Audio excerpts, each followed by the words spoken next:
घने जंगल में एक गर्भवती ऊंटनी एक पेड़ के नीचे आराम कर रही थी।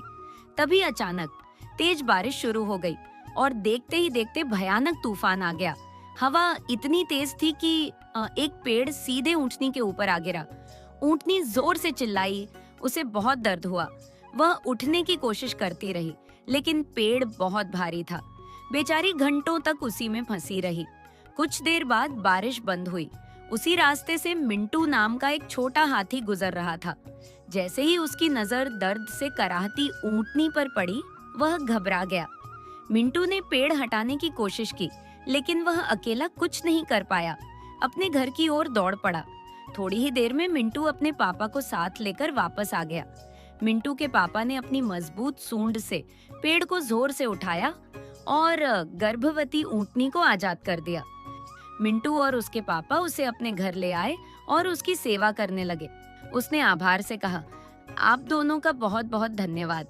कई दिनों तक मिंटू और उसके पापा उसकी देखभाल करते रहे। वैद्य को बुलाकर पूरा इलाज करवाया।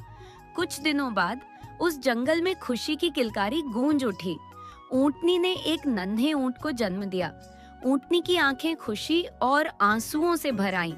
मिंटू के पापा ने कहा, अब तुम और तुम्हारा बच्चा सुरक्षित रहो, एक दूसरे का ख्याल रखना। ऊंटनी ने मिंटू और उसके पापा को दिल से आशीर्वाद दिया।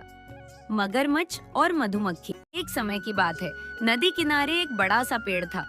उस पेड़ पर मधुमक्खियों का विशाल छत्ता था, जिसमें ढेर सारा शहद भरा रहता था।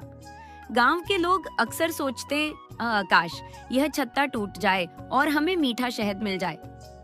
नदी में वहीं एक मगरमच्छ भी रहता था। वह रोज मधुमक्खियों को मेहनत करते देखता और कहता, अरे मधुमक्खियों, तुम इतनी मेहनत क्यों करती हो? इतना शहद बनाकर भी तुम्हें क्या मिलता है? मधुमक्खियां बोली, मेहनत करने वालों को ही मीठा फल मिलता है। तुम क्या जानो मेहनत का मूल्य? मगरमच्छ को यह बात चुभ गई। उसके मन में बदला लेने की भावना आ गई। एक दिन उसने अपने दोस्त बंदर को बहला फुसलाकर कहा, दोस्त, अगर हम दोनों मिलकर छत्ता तोड़ दें तो ढेर सारा मीठा शहद खाने को मिलेगा। बंदर बोला, ठीक है, तुम कहो तो मैं कर दूंगा। मगरमच्छ ने योजना बनाई, तुम मंदिर से जलती हुई लकड़ी लाओ, हम इस पेड़ को जला देंगे, छत्ता टूटते ही शहद हमारा। बंदर लकड़ी लेने चला गया, लेकिन जैसे ही वह लौटा, उसे दूर से मधुमक्खियों की भनभनाहट सुनाई दी। मधुमक्खियां जब मगरमच्छ की चाल समझ गई थी, वे तेज गुस्से में निकल पड़ी और मगरमच्छ पर टूट पड़ी। अरे दुष्ट, हमारे घर को जलाना चाहते हो, हमारी मेहनत लूटना चाहते हो, तुम्हें नहीं छोड़ेंगे। मधुमक्खियों का झुंड देख बंदर डर के मारे दुम दबाकर भाग गया। जलती लकड़ी भी घबराकर उसने नदी में फेंक दी। मगरमच्छ को उसके लालच की सजा मिल चुकी थी।